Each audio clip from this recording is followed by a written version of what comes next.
Hello दोस्तों। Class 10 social science के chapter 2 में आपका स्वागत है। देखो, चैप्टर 1 हम अच्छे से पढ़ चुके हैं। चैप्टर 1 में हमने क्या पढ़ा कि भारत का जो इतिहास है उसकी शुरुआत से 1207 तक 1206 तक एडी तक जो इंडिया का इतिहास रहा, हिस्ट्री रही, उसके बारे में हमने अच्छे से डिस्कस किया।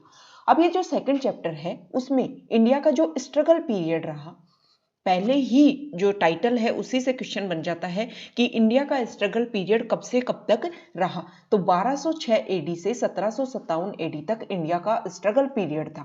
तो उसके बारे में हम डिस्कस करेंगे। इस चैप्टर में हम देखेंगे कि कौन कौन से जो बाहरी आक्रमणकारी हैं उन्होंने इंडिया पर आक्रमण किया, कैसे यहाँ पर जो मुस्लिम साम्राज्य है उसकी स्थापना हुई और कैसे फिर अंग्रेज यहाँ पर आए। तो चलो स्टार्ट करते हैं। India was continuously attacked by foreign invaders. जो भारत है ना, उस पर लगातार जो बाहरी विदेशी जो आक्रमण करता थे उनके द्वारा आक्रमण लगातार होते रहे। The Indians bravely opposed and struggled against this invasions. जो भारतीय हैं उन्होंने बहुत ही बहादुरी से इनका विरोध किया और ये जो आक्रमण हो रहे थे उनका संघर्ष किया।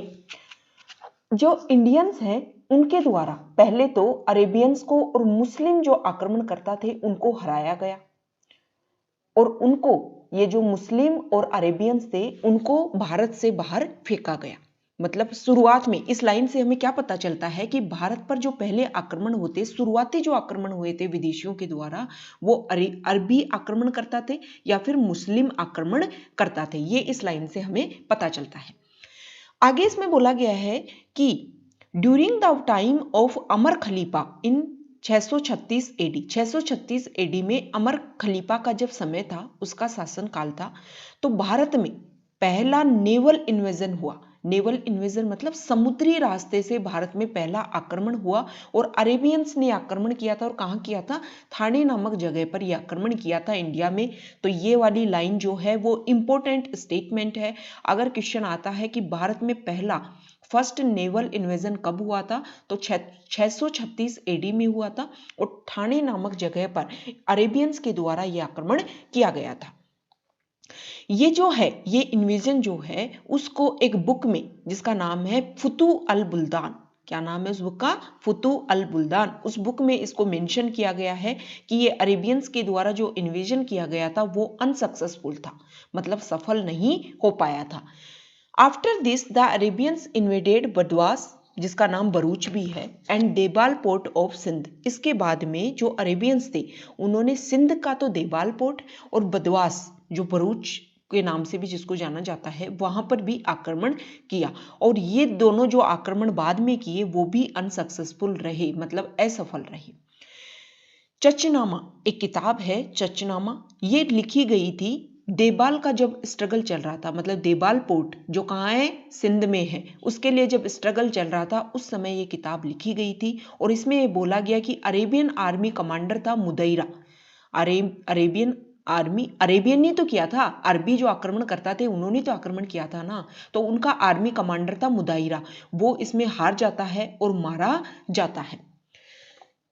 712 एडी में एक बैटल होती है, एक युद्ध होता है, किसके बीच में? मोहम्मद बिन कासिम और दाहिर के बीच में। ये दाहिर कौन था? दाहिर था सिंध का राजा। बाबा धुरी ने ये लिखा है कि इतनी खतरनाक बैटल इससे पहले कभी सुनी भी नहीं थी। मतलब देखने की बात तो दूसरी है, सुनी भी नहीं थी। ये बहुत ही ज्यादा खतरनाक युद्ध हुआ था।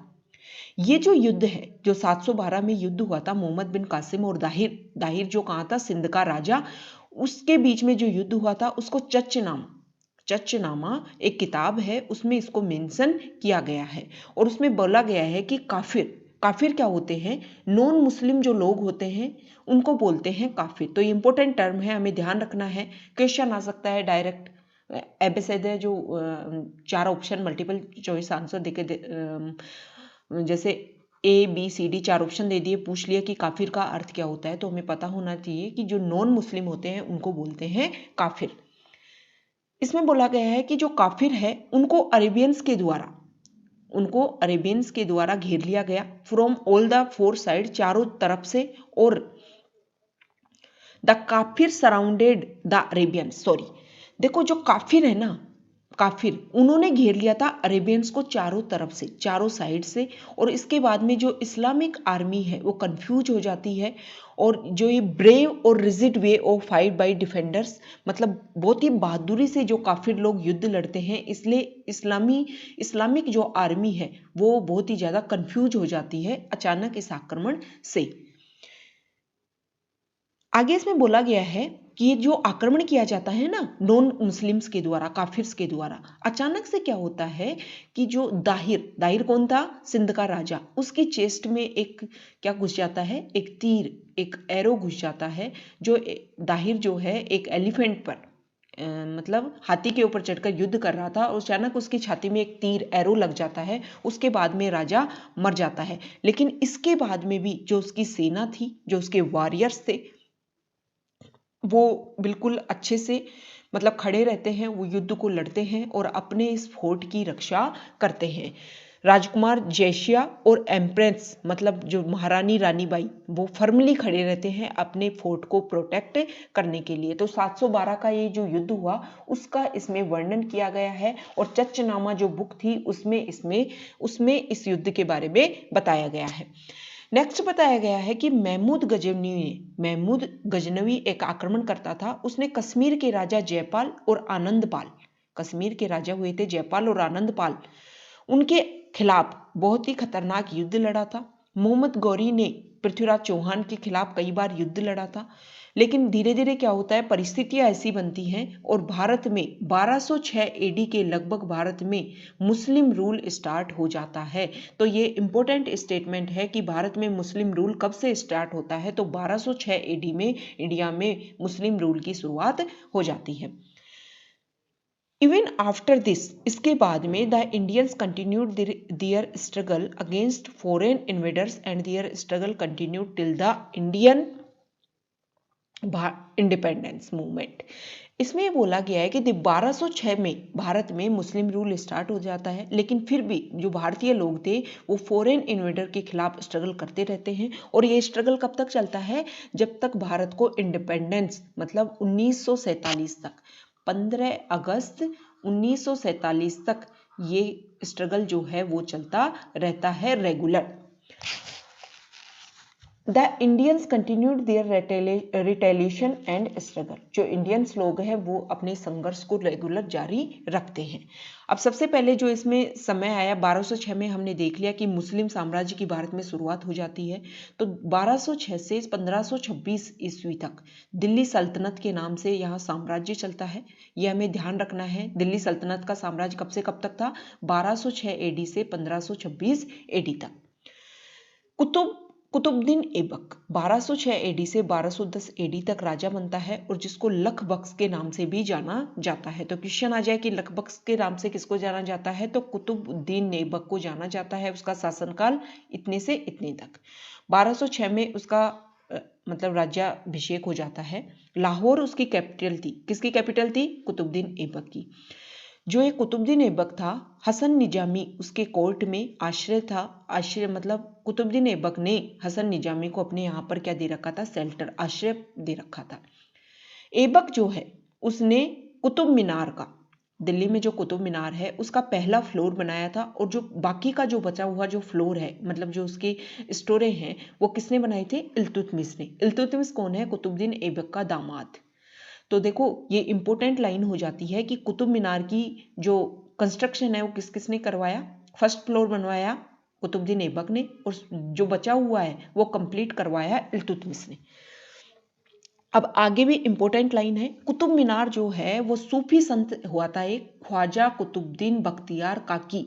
क्या नाम है, ख्वाजा कुतुबुद्दीन बख्तियार काकी। उसकी याद में ये कुतुब मीनार बनवाया गया था। तो ये इंपॉर्टेंट स्टेटमेंट है कि कुतुब मीनार किसकी याद में बनवाया गया था।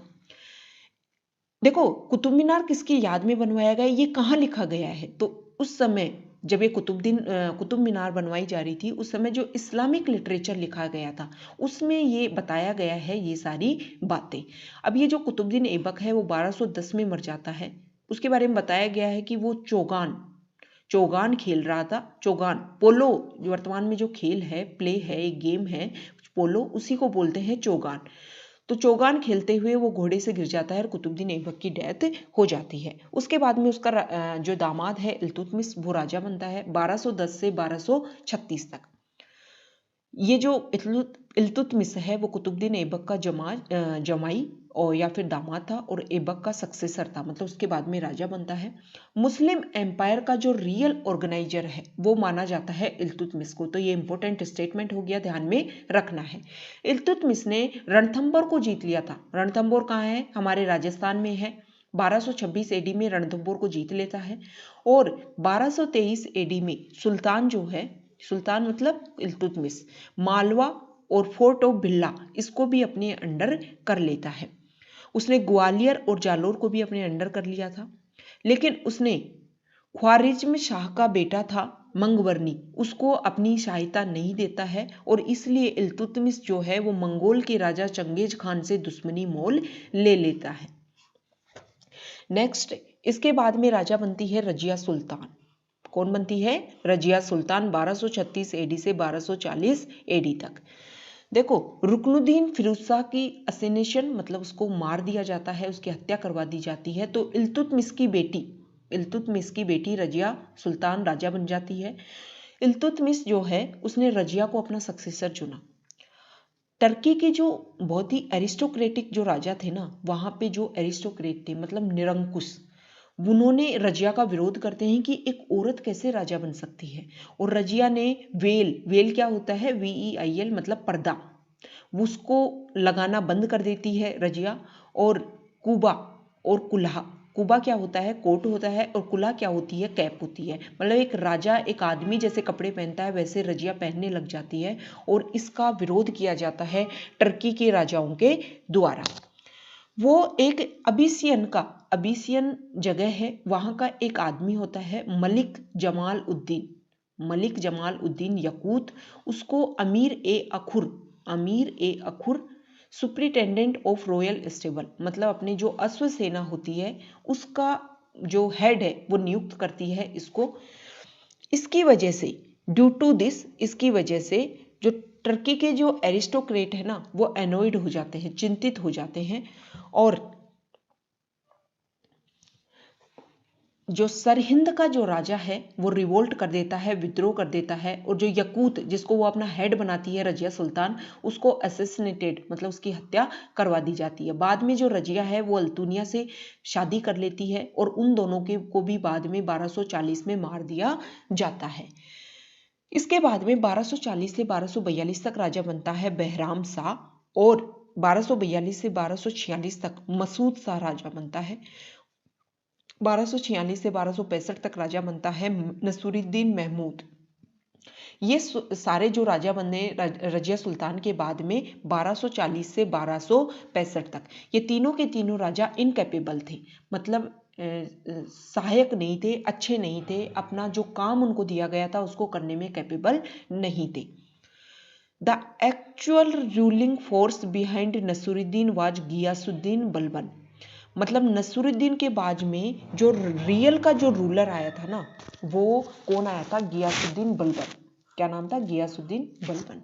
देखो, जो बलबन का जो शासन काल था वो 1265 एडी से 1286 एडी तक था। ये जो बलबन है इसका नाम उलुग खां भी था। तो ये इंपॉर्टेंट टर्म हो गई कि उलुग खां किसका नाम था? तो बलबन का नाम था।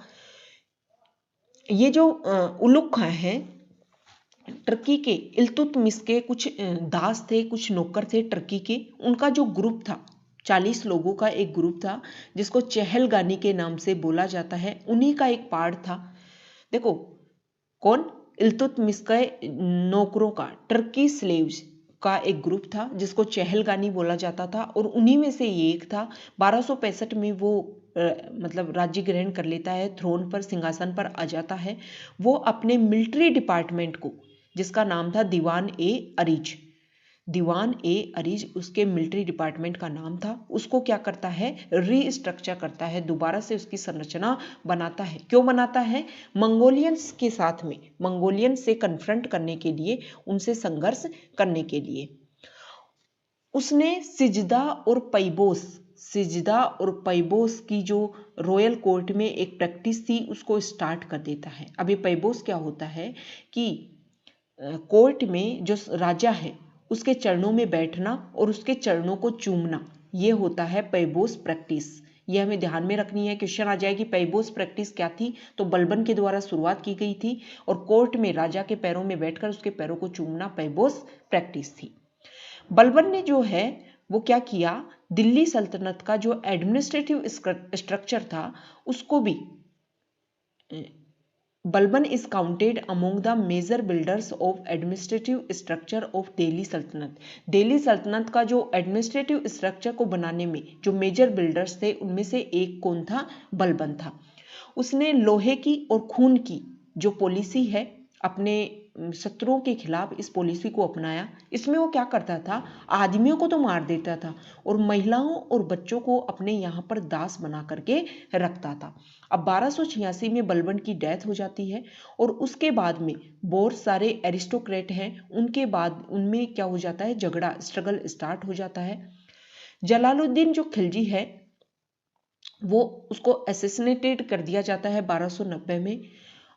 जलालुद्दीन खिलजी क्यूमर्स को 1290 में असैसिनेट कर देता है और खुद को एज ए सुल्तान डिक्लेयर कर देता है। जो बलबन का जो देखो, बलबन के बारे में यहाँ बताया गया है, बलबन का रूलिंग पीरियड और उसका एडमिनिस्ट्रेशन जो था, मतलब उसका प्रशासन का जो कार्य था वो बहुत ही ज़्यादा फेमस था। बलबन इस बात में बिलीव करता था कि धरती पे जो राजा लोग होते हैं ना वो भगवान के रिप्रेजेंटेटिव होते हैं, भगवान के भेजे हुए दूत होते हैं, भगवान के ही एक रूप से प्रतीक है वो। Balban Turk was aware of aristocratic revolt. Balban जो था वो राजाओं का जो एक रिवोल्ट था ना उसके बारे में अवेयर था, इसलिए he maintained strict discipline in the court. उसको पता था टर्की में जो एरिस्टोक्रेट लोग थे, एरिस्टोक्रेट राजा थे, उनके खिलाफ में जो रिवोल्ट हुआ उसके बारे में बलबन को पता था, इसीलिए वो अपने कोर्ट में स्ट्रिक्ट डिसिप्लिन को फॉलो करता था। His major function included keeping law and order under control, elimination of thieves and robbers and crushing the anti-administrative revolts of Rajput landlords। मतलब वो अपने यहाँ पर जो भी चोर डाकू होते थे उनको कठिन से कठिन पनिशमेंट देता था और जो भी एंटी एडमिनिस्ट्रेटिव रिवोल्ट होते थे राजपूत लैंडलॉर्ड्स के द्वारा उनको दबा देता था, क्रश कर देता था। ये था मतलब उसको ये लगता था कि देखो जो एरिस्टोक्रेटिक जो राजा होते हैं उनके खिलाफ रिवोल्ट होते हैं और वो इनके लिए अवेयर था, उनको पता था, इसलिए वो कुछ भी रिवोल्ट अपने यहाँ पर पनपने ही नहीं देता था। देखो स्लेव डायनेस्टी कहाँ कहाँ फैली थी, तो देखो ये जो पिंक कलर जो फैला हुआ है वहां पर स्लेव डायनेस्टी फैली हुई थी। 1206 से 1290 तक इंडिया में स्लेव डायनेस्टी थी, मतलब दास वंश था। दास गुलाम वंश या दास वंश उसको बोल सकते हैं हिंदी में, दास या फिर गुलाम वंश। वो 1206 से 1290 तक इंडिया में फैला हुआ था, ये हमें ध्यान रखना है। इससे आगे का हम नेक्स्ट वीडियो में डिस्कस करेंगे। Okay, thank you.